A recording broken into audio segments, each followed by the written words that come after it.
Hello, magandang gabi sa inyo lahat. So, meron tayong mga itatopic ngayon, mga kababayan ko, na hindi ko madalas topic to, pero natopic ko na rin minsan. Ito yung tungkol sa mga albularyo. 'Di ba? I know, may mga subscribers akong naniniwala dito, 'di ba? Pero pag itatopic ko to, wag niyo ko i-consider na kaaway. Malay nyo, hindi ko lang naiintindihan, Hindi ko lang naiintindihan yung proseso. Pwede nyo akong paliwanagan, 'di ba? Wag nyo kong aawayin, 'di ba? Magtatanong ako sa inyo na maayos, sasagutin nyo ako na maayos din. Most of you, alam ko meron din akong subscriber na albularyo din 'di ba? Na naniniwala din. Pero gusto ko kasing i-touch to kasi part ng culture natin to. I don't know if some of it ay namimeke or honestly kung tatanungin niyo ako, so far wala pa ako napuprove na totoong albularyo talaga. So far, malay mo, tatanungin niyo ba ako, may totoo bang albularyo? Hindi ko alam. Malay mo, meron naman talaga. Meron naman talaga siguro. Siguro, di ba?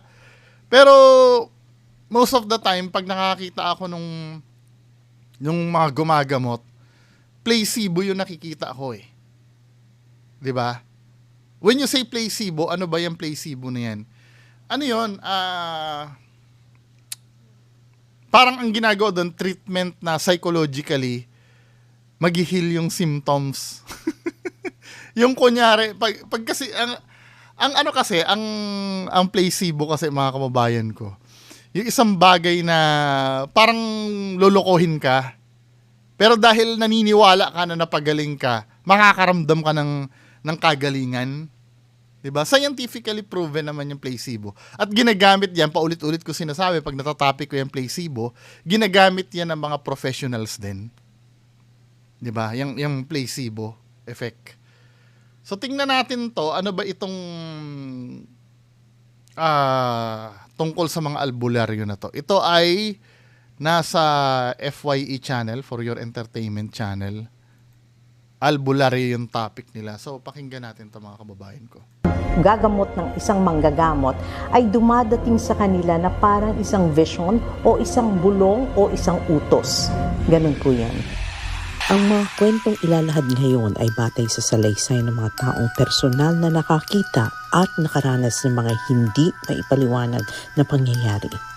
Nasa mga taga-subaybay ang pagpapasya, paniniwala. Ito kapag ka isang bagay, kasi tayo pag naka-experience tayo ng isang bagay na hindi natin maipaliwanag na pangyayari, it doesn't mean na paranormal na agad or magical na agad yung nangyari. 'Di ba? Pwede kasing hindi lang natin alam Katulad nung placebo, kung wala ka namang knowledge tungkol sa placebo, iisipin mo, totoo talaga na nakakagaling. 'Di ba, men? Ba o hindi ang mga nasabing kwento.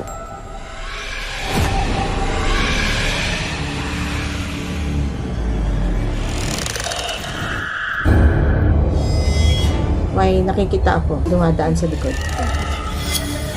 Namatay na kasi ako. Kasakit ako. Totoo ba yun? Yun nasa likod. Tinan mo. Daan sa likod. Totoo ba to? Namatay na kasi ako. Kasakit ako dati. Tuloy biglang tumakbo siya yung bintig at tunggaan. Ito po si Stargazer na Pinoy Ito kilala to, si Stargazer. Napapanood ko na to before Biglang Paranormal Mysteries.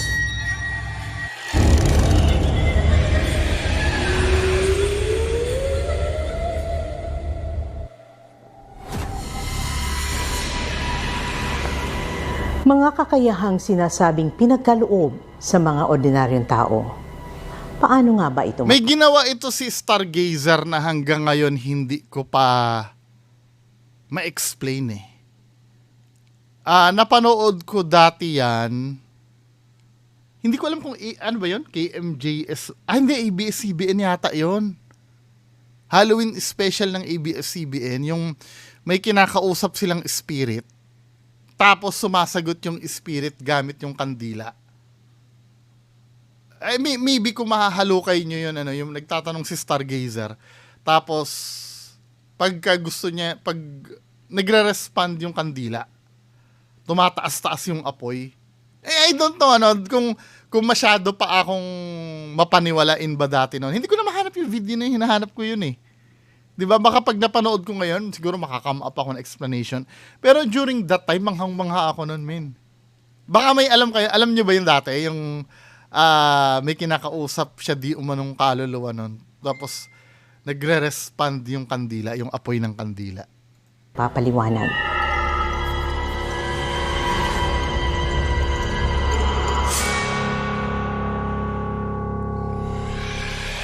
Sa makulay at maingay na eskinita ng Quiapo, nakuha ng aking atensyon ang isang folk healer sa katauhan ni Brother Ariel Red. Yung ba yung may Armalite? Yung pinagkalooban ng kapangyarihan upang makapanggamot. Namatay na kasi ako. Kasakit ako dati. Niling ko sa taas na, Lord, pagaligin mo na ako.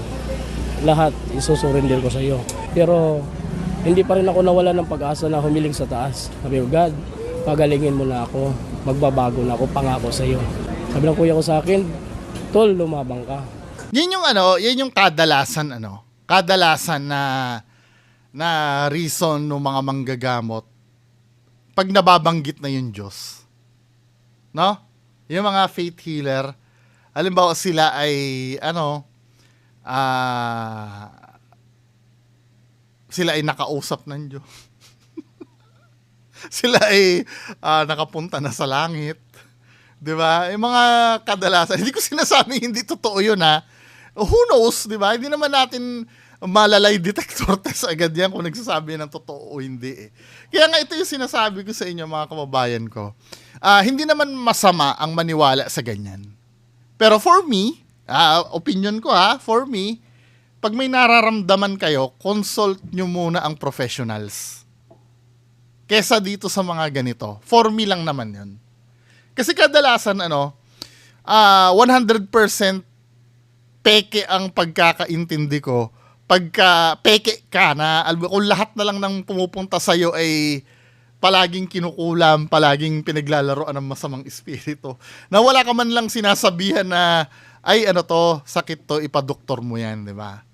Nang wala kang sinasabi, palagi kasi pag napupunta sa mga albularyo, laging pinaglalaroan ng inkanto, o kaya, may sanib, or kinukulam, 'di ba? Never sila nagsasabi na ipadoktor. Meron man siguro na albularyo na nagsabi na ipadoktor mo 'yan. 'Di ba? Pero bibihira 'yon. Kadalasan ng mga albularyo laging napaglalaroan ng Kaya nga sa akin, ito mga kababayan ko, pag may nararamdaman kayo na padoktor muna kayo. Secondary to, sige isabay nyo to, or mas maganda sabay. 'Di ba? At least may guidance kayo ng professional. Ano yung sinasabi ko? Ba't ko sinasabing professional? Yung mga professional kasi na yon, nag-aaral yon. Hindi naman sinasabi ko na wala ng kwenta to dahil walang pinag-aralan eh.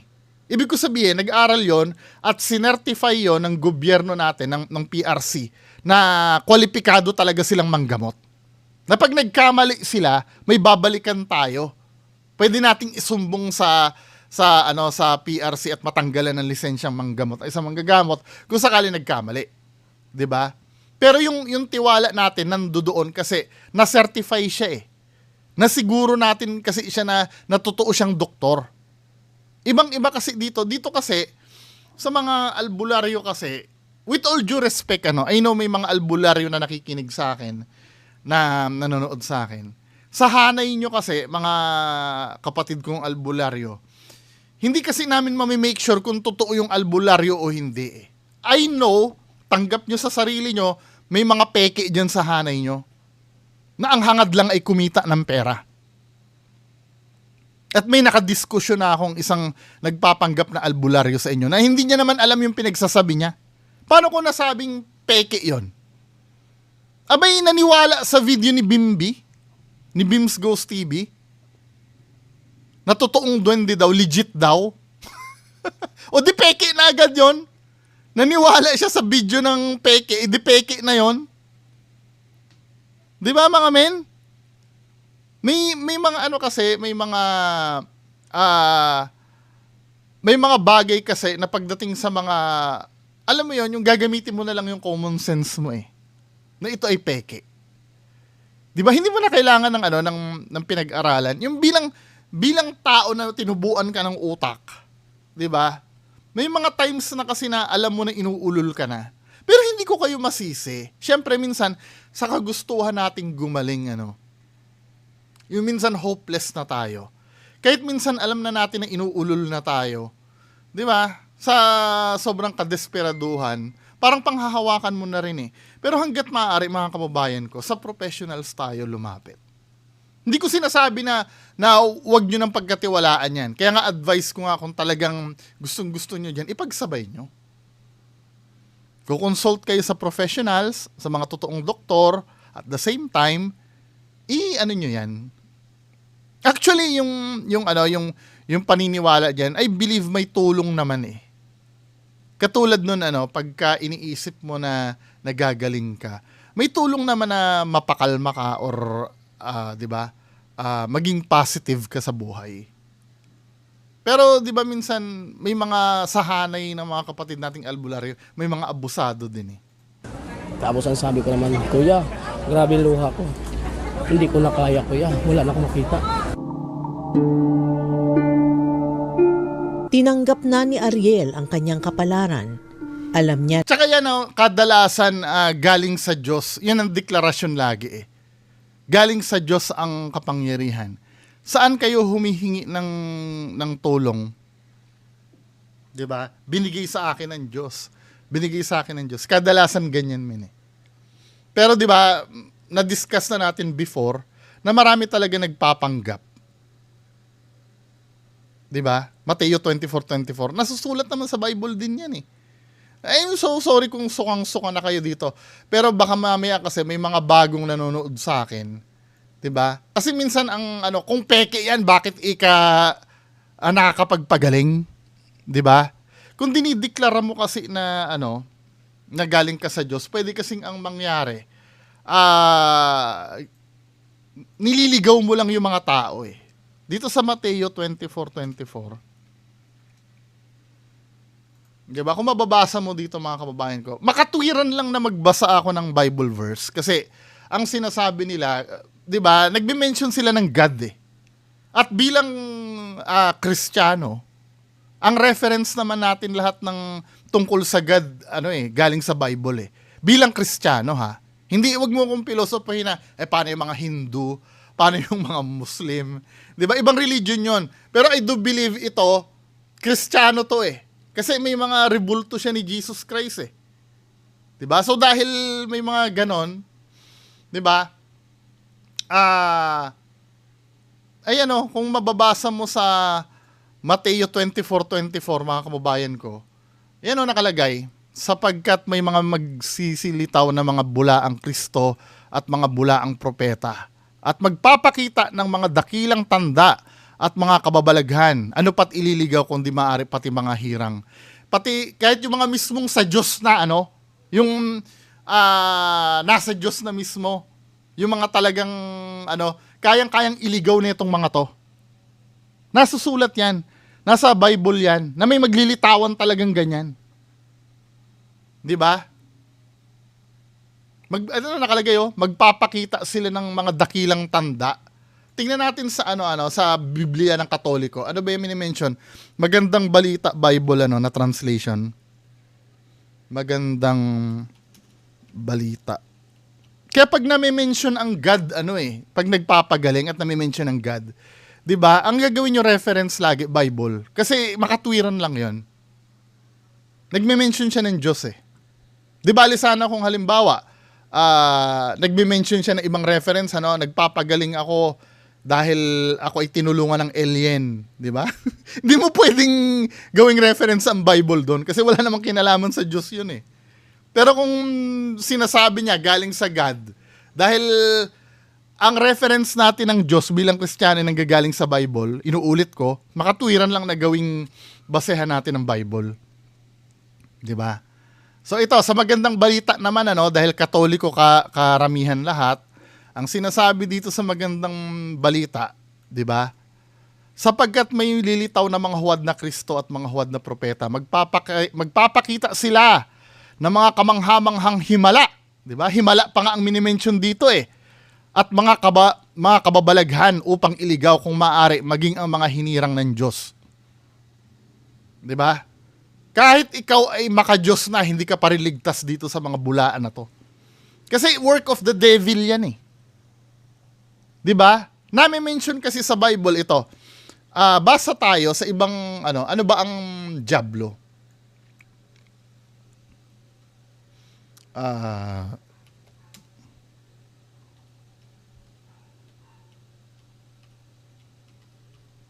Wait lang ha. May mababasa din tayo na ito sa ikalawang Korinto 11:14, mga kababayan ko. Sorry kung nagiging biblical ako, mababasa natin dito. At hindi katakataka sapagkat si Satanas man ay nagpapanggap na isang anghel ng liwanag. Gawain na talaga ng devil ang magpanggap. 'Di ba na siya ay galing sa liwanag. Kaya alimbawa may nagpapakilala sa inyo diyan na nagpapakilala sa inyo na siya ay binigyan ng Diyos ng kapangyarihan, 'di ba? Huwag kayo agad-agad maniniwala doon. 'Di ba? Nakalagay kasi sa sa Bible din.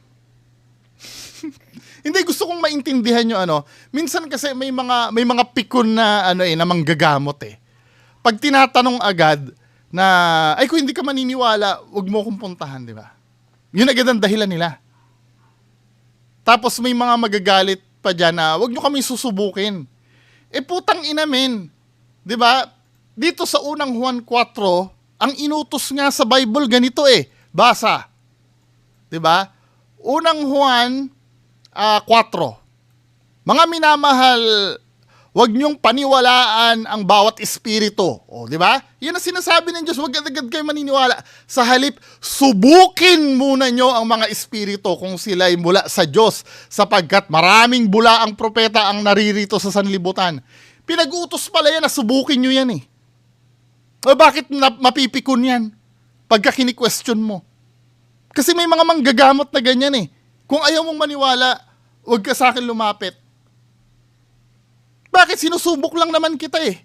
Ba't nagagalit ka? Kung talagang sa Diyos ka, dapat hindi ka magagalit. 'Di ba? May sinasabi pa nga na ipangaral nyo ng matyaga. 'Di ba?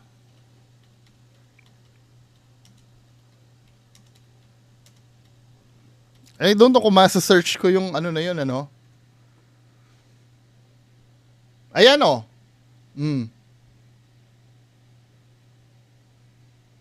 Saan na ba yun?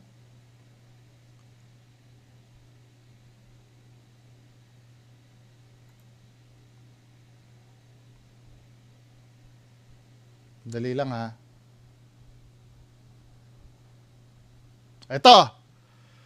Ito utos ng Diyos para sa inyo. 'Di ba? Yung mga diyan, ipangaral mo ang salita ng Diyos, pagsikapan mong gawin iyan, napapanahon man o hindi. Kasi may mga nagsasabi, pag tinatanong, hindi pa napapanahon para malaman mo. Mga palusot yan ng peke. Pagka sinusubukan mo sila, 'di ba? Mga palusot ng peke yan, hindi pa napapanahon. Sabi nga sa ikalawang Timoteo 4:2, basa, ipangaral mo ang salita ng Diyos, pagsikapan mong gawin iyan, napapanahon man o hindi. 'Di ba? Himukin mo at pagsabihan ng mga tao at palakasin ang kanilang loob sa pamamagitan ng matiyagang pagtuturo. 'Di ba? Kailangan matiyaga ka pala eh. Kung makulit yung tanong ng tanong sa'yo tungkol dyan sa power mo, dapat matiyaga mong ituro. Hindi yung maraming palusot. Pag tinanong ka, saan ang pinagbatayan mo? 'Di ba? Ay wala akong panahon sa'yo na makipagdiskusyon. Hindi mo maiintindihan yon kasi ako lang ang kinausap ng Diyos. Yan ang mga palusot eh. Di ba? Saan ang pinagbatayan mo? Lahat ay hindi, may mga may bugok pa na nagsabi na lahat daw ng kaalaman ay hindi daw nasusulat sa Bible. Di ba? Basahin natin, contradicting.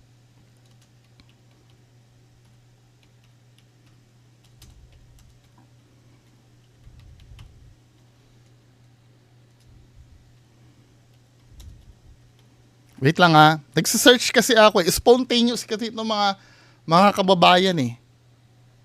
Kung idadahilan na, di ba?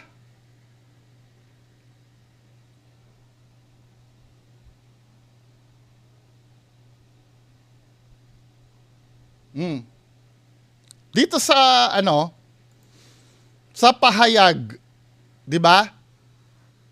Pahayag 22 18 hanggang 19. Ito ang nasasabi sa talata. 'Di ba? Kasi may mga ngatwiran diyan eh. Yung aming palusot 'yun eh. Bakit? Hindi na lahat ng kaalaman nakasulat eh. 'Di ba? Yan ang laging basahin natin, 'di ba?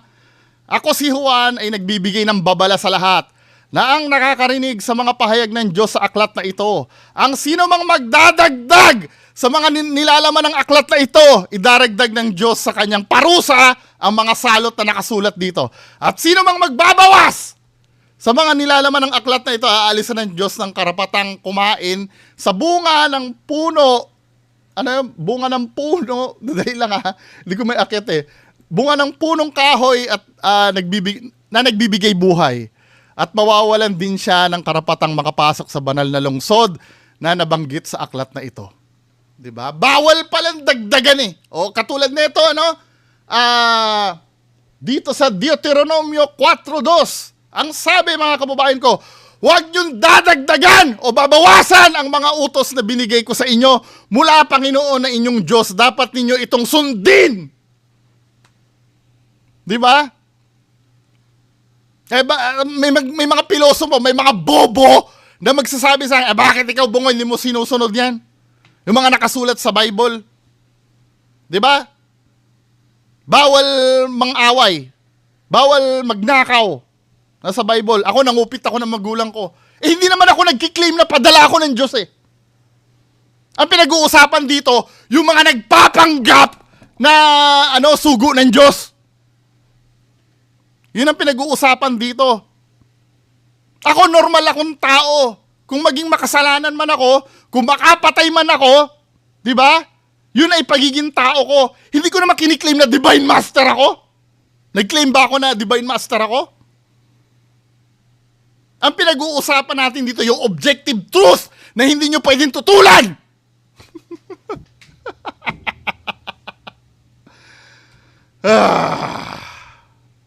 Pagpatuloy na nga natin to. Di ba? No, isa pa. Kukumpletuhin ko na rin, di ba? Kapag naningil, yung mga actually nire-replay ko lang naman itong mga sinasabi ko dito eh. Di ba? Nire-replay ko lang naman ang mga sinasabi ko dito. Pero na natin, idagdag na natin. 'Di ba, yung isa sa mga sign na peke yan, yung nagpapabayad, 'di ba? Dito na naman tayo dadako sa sa Mateo 10:8. Hindi pwedeng mawala to eh, kasi ito ibinibigay ko na sa inyo lahat ng reference mga kababayan ko. Hindi ako banal ha. Pero ang ginagawa ko lang naman, magsaliksik dito sa Bible. 'Di ba? Ito, yung mga nagpapanggap diyan na galing sa Diyos ang kapangyarihan nila sa pagpapagaling, 'di ba? Ito ang nasa talata. Mateo 10:8, ang mga may sakit ay inyong pagalingin, ang mga patay ay inyong buhayin, ang mga kitungin ay inyong linisin, at mga demonyo ay inyong palayasin. Tinanggap nyo ng walang bayad, ipamigay nyo din ng walang bayad. Inutos yan, men. Huwag kayong sisingil. Kahit pa sabihin yung donasyon, actually pwede ang donasyon siguro. 'Di ba? Pwede ang donasyon, pero wala dapat kayong connection doon. Kung bigyan kayo ng kusa, ano ba yung kusa? Out of nowhere, wala kang sinasabi, bigla kang binigyan. Okay 'yon siguro. 'Di ba? Okay 'yon. Pero yung yung magpaparinig ka na donasyon lang po, donasyon, paghingi pa rin ng bayad 'yun eh. 'Di ba? Yung paglalagay mo ng ng donation box sa mo, paghihingi pa rin ng bayad 'yun eh. Lalo na kung pepresyohan mo pa na 5,000 isa. Paghihingi pa rin ng bayad 'yun, men.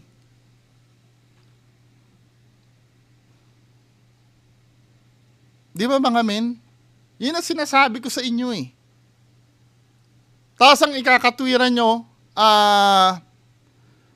bakit yung nire-replay ko lang sinasabi ko, ang kakatwiran nyo, paano mabubuhay yung, yung manggagamot kung hindi maniningil yon? Saan kukuha ng sangkap na panggamot yon? Paano makakabili yon? Ang utos nga, wag wag ka maningil eh. Diba? Talaga mahirap maglingkod sa Diyos. Di magtrabaho ka ng ibang trabaho. 'Di ba? Kung si Jesus Christ nga, 'di ba? Si Jesus Christ, anak na ng Diyos 'yon, nagpapagaling. Nagtatrabaho 'yon. 'Di ba? Ayon sa Marcos sa stress. Basa. 'Di ba? Nag-i-speech si Jesus Christ sa templo. 'Di ba? Namamangha yung mga tao, saan siya kumuha ng ng knowledge. 'Di ba? Sabing gano'n ng mga tao, paano nagkaroon ng knowledge ito, tong taong to?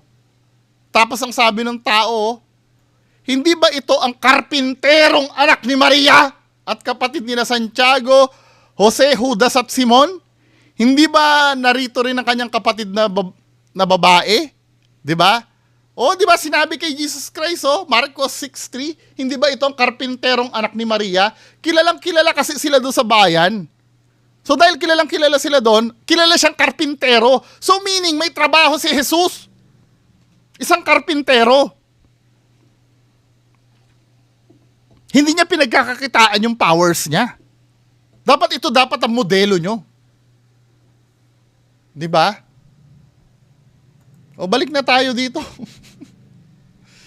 Sobrang kaya I'm so sorry kung paulit-ulit ako sa mga part na yan. Kasi nga, magkakadugtong lahat yan eh. Para masatisfy yung tanong ng tanong. Di ba? Na hanggang dito na lamang ang kanyang buhay. Pero may iba pa palang plano ang Diyos sa Di ba? kanya. Pag minimension ng Diyos, sinabi ko na sa inyo lahat. Pag ganun ko, papasok na ako sa liwanag. Pag ganun ko, biglang may lumabas na kamay. Itinulak ako pag ganun, pababa. Ginanon ako. Pag ganun sa akin, time na yun, nagkaroon ako ng malay. Tapos, nawala na yung tigas ng tiyan ko. Tapos, gutom na gutom ako. Hindi agad naging malinaw kay Ariel kung bakit siya may isa pang pagkakataon hanggang sa... Tinan nyo, men, nakalagay dito sa, niya, hilot, donation. Hula, donation din. Actually, ang hula nga na yan, bawal din yan eh. Paano mo nasabing galing Diyos yung mo kung hinahayaan mo mang hula? Bawal din yan eh. O tingnan natin nga, bawal ba yung panghuhula? Di ba?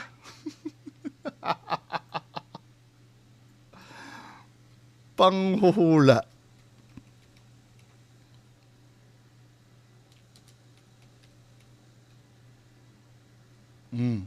Nakalagay dito. 'Di ba? Sa Levitico 19:31. Huwag kayong sasangguni sa mga kumakausap sa mga espiritu ng mga namatay o sa mga manghuhula. 'Di ba? Bawal pala 'yan eh.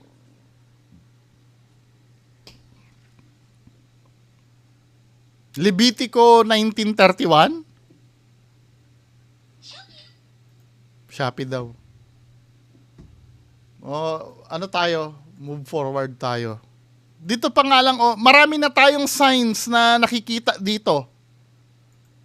Sa Kaya kung halimbawa maggagamot kayo, wag nyo na ipakilala na galing sa Diyos yung power nyo eh.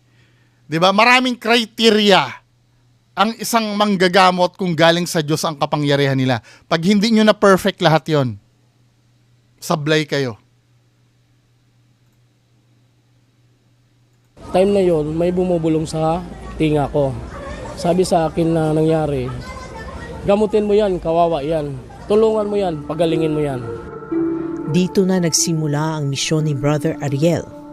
Unti-unti niyang natutunan ang iba pa niyang kakayahan tulad ng pagtawas at paggagamot sa mga nakukulang. Nakita ko kasi nakakaiba siya at nakita ko sa aura niya na may galing talaga na manggamot. Biglaan lang yun nung makita ko siya. Sabi ko, parang nag-epitomize siya o parang siyang pinapakita niya ang simbolo ni Jesus. Kasi nga ang kanyang buhok mahaba. Nakikita yung kalinisan ng kanyang intensyon dahil sa itsura niya. The aura also represented sa Tingnan mo, ang pinagbatayan ni Stargazer, medyo nalulus ang respect ko kay Stargazer. Ang pinagbatayan niya yung itsura ni Jesus Christ daw. 'Di ba? Yung itsura na yan, itsura ng Jesus Christ ng Katoliko. Ayoko nang i-elaborate pero may istorya yan, 'di ba? Pasintabi sa mga kababayan kong Katoliko.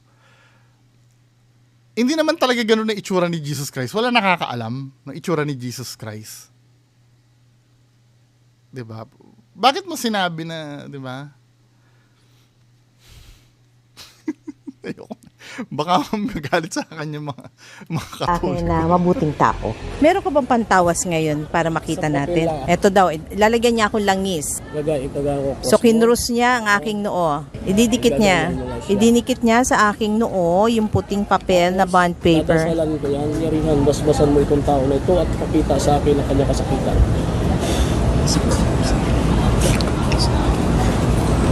So makikita kung merong naggagalit sa akin. Makikita. Ano ngayon? Ibig sabihin, wala naman sa iyong gawa. Ibig sabihin, lamig-lamig lang o sa katawan. Ayos ah. Nararamdaman ko ang init ng kamay without yung kamay niya na physically na nagmahawak sa'yo. Doon pa lang sa lumalabas sa kamay niya, mararamdaman mo na healer nga. No? At masasabi ko na Hindi mga kababayan, don't get me wrong ah. Don't get me wrong. 'Di ba? Wag niyong isipin na sinasabi ko na hindi siya nakakagaling. 'Di ba? Wag niyong baka mamaya kasi ma-misinterpret niyo ako na sabi ni Mo hindi daw nakakagaling. 'Di ba? Actually hindi naman ito usapin na nakakagaling o hindi eh. 'Yun ang sanang maintindihan niyo. 'Di ba? Kasi wala namang kinalaman yung nakakagaling o hindi. Let's say nakakagaling nga. Ang main question kasi dito, talaga bang galing sa Diyos yun? Yung power niya na magpagaling?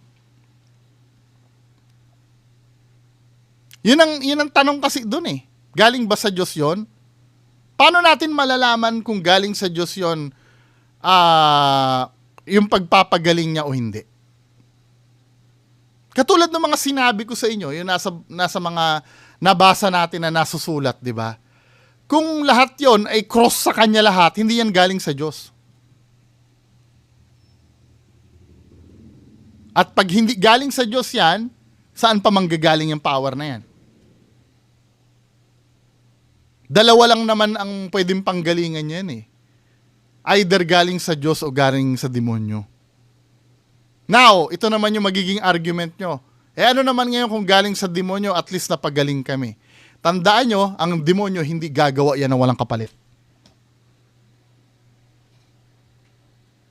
Kapag naniwala kayo dyan, at gumaling naman kayo no, sa inyong kagustuhan, hintayin nyo na lang yung kapalit ng demonyo. Di ba? Kaya big deal pa rin yun, men eh.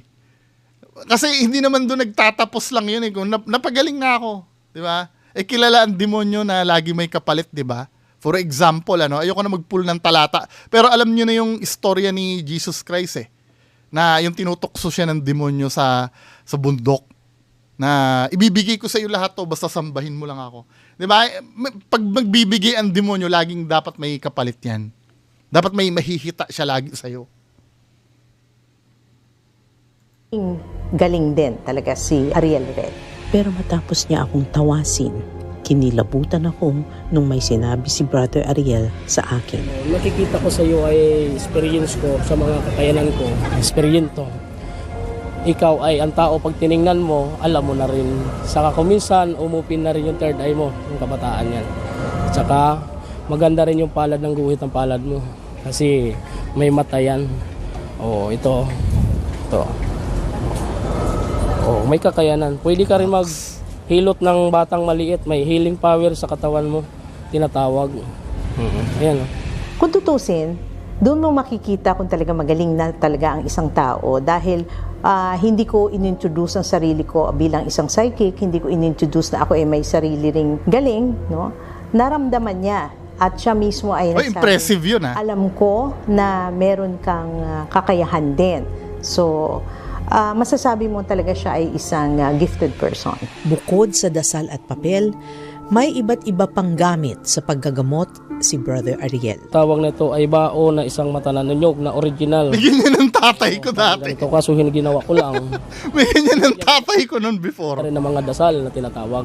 Saka marami rin ako mga Yung agimat. baon na yan. Tanggalin ko muna. Ang bigat ng kanyang daladala. Saka marami rin ako mga agimat na tinatawag. Oy, tingnan mo dito, oh. Ayan, marami siyang... Oh. Ito ang suot-suot niya. Yan, yung mga Kawawa ang aswang dito, men. Pagka... marami akong mga opisyal na kaibigan, na mga kernel.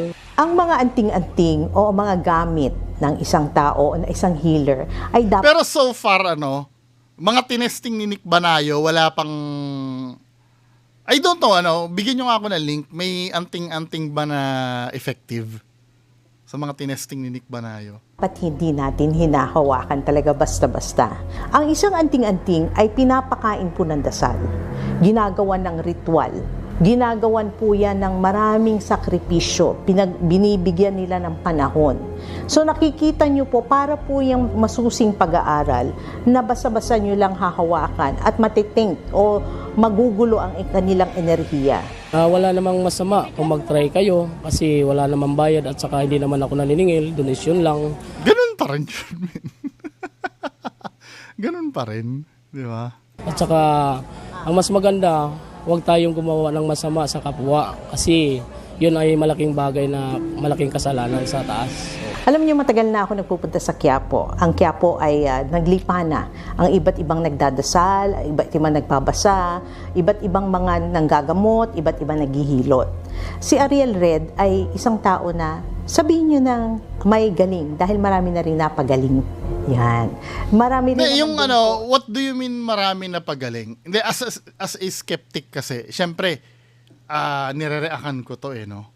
At hindi naman masama reaction to, nasa public itong video na to Ako, yung mga deklarasyon na maraming napagaling na yon, show us proof. Kasi kung walang proof yan, hearsay lahat yan, men. Paanong proof, Hindi naman pwedeng yung may magsalita lang ako na pagaling niya. O bigyan mo ko na records mo na ikaw ay may sakit before, then after kang gamutin, yan, after nun, bigyan mo ko ng result na naging negative na. Pero dapat wala kang wala kang hindi ka nag-undergo ng kahit anong treatment ng doktor. Yung purely siya lang. I'm so sorry, ganun talaga dapat kahigpit. 'Di ba mga kababayan ko, sa panahon ngayon kailangan maging mahigpit tayo sa mga bagay na paniniwalaan natin. Kayo, hindi ko naman kayo pinipigilan, hindi ko naman kayo sinasabi na sundin niyo yung ginagawa ko, sino ba naman ako, 'di ba? Kung maniwala, di maniwala kayo, pero para sa akin, ganun talaga dapat. Nahirap man, pero kailangan talaga maging ganun tayo lahat sa panahon ngayon. Hindi naman na kasi natin alam kung sino yung totoo o hindi Yun kasi yung mahirap Tandaan nyo, iisa lang ang kaluluwa natin, mga kababayan ko. Di ba? Naghihilot, mga therapist, yan nakakagaling sila dahil sila ay therapist. Pero sa mga manghuhula, may ilan-ilan din po na magaling. Pero hindi ko po pwedeng sabihin may mahina sa kanila o may peke sa kanila. Pero mangilan-ngilan lang po talaga ang may tunay. Wait, bakit hindi mo kailangang sabihin yun? For me, dapat sabihin mo na fake. Para sa mga kababayan natin yun eh. Hindi ko naiintindihan bakit laging may reservations kayo kung magsasabi kayo. Sa totoo lang, kung may power ka, ikaw dapat na nakakaalam nun eh. Ikaw yung may advantage eh. Kung malalaman mong fake o hindi yung isang tao eh. Kailangan sabihin mo. 'Di ba? Diyan tayo nagkakaroon ng problema eh. Nasa iyo na lahat, 'di ba, na may kapangyarihan ka din, di umano. Pero sana ibahagi mo sa amin kung malalaman mong peke iyon, sabihin mo.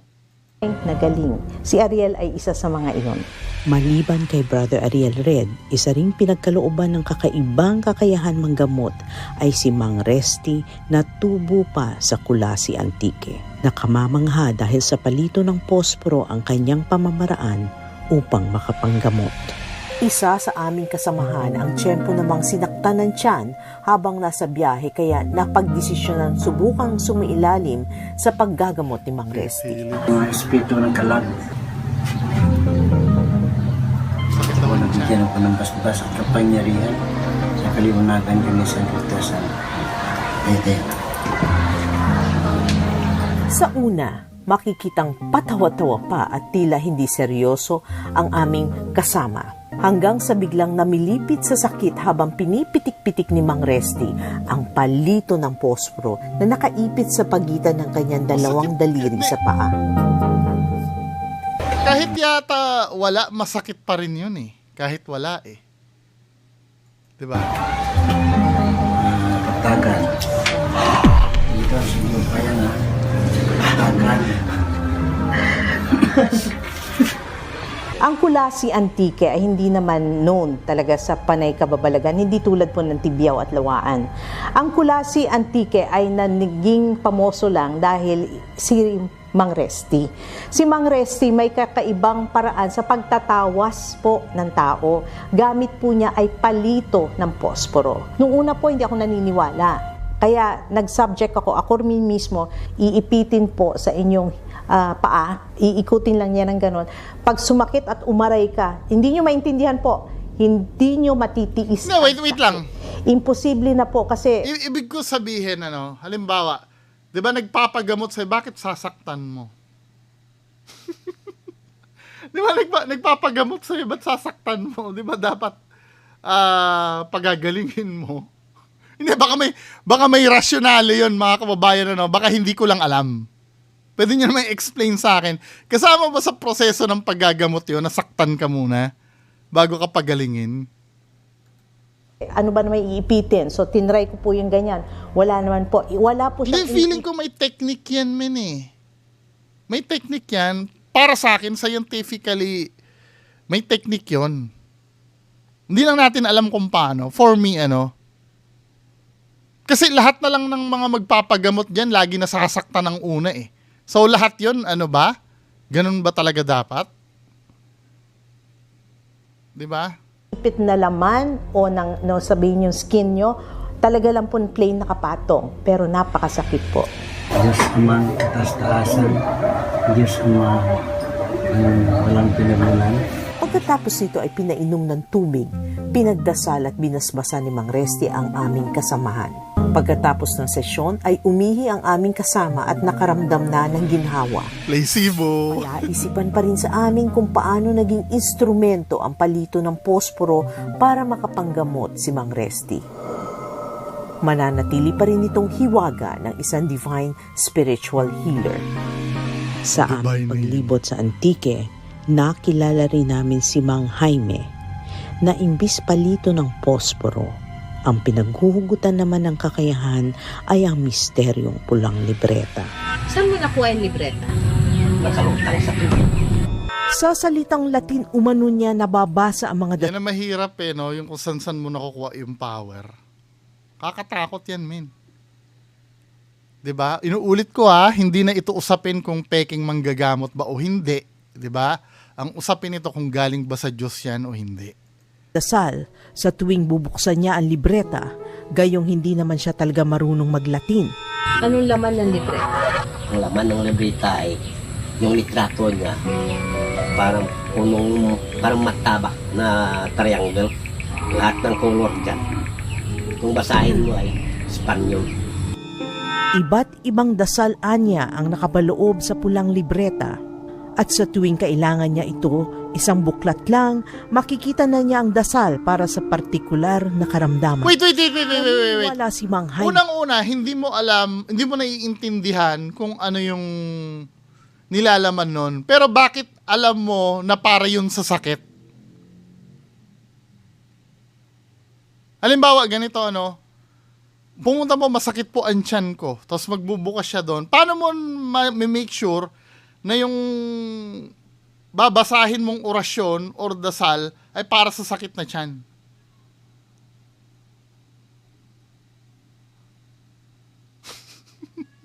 Di ba, men? Hindi mo ka naiintindihan kung ano yun eh. Na mula sa Diyos Ama ang kapangyarihan ng pulang Tsaka libreta. paano mo na napaniwalaan na galing sa Diyos Ama, 'di ba? Diyan na naman tayo, 'di ba? Diyan na naman tayo magkakatalo. Naniniwala siyang ipinagkatiwala ito sa kanya upang marami pa siyang buhay na mapagaling at mailigtas. Sa ibang Mahirap talaga pagkakataon, i-verify kung pinuntahan galing ko sa si Mang Diyos.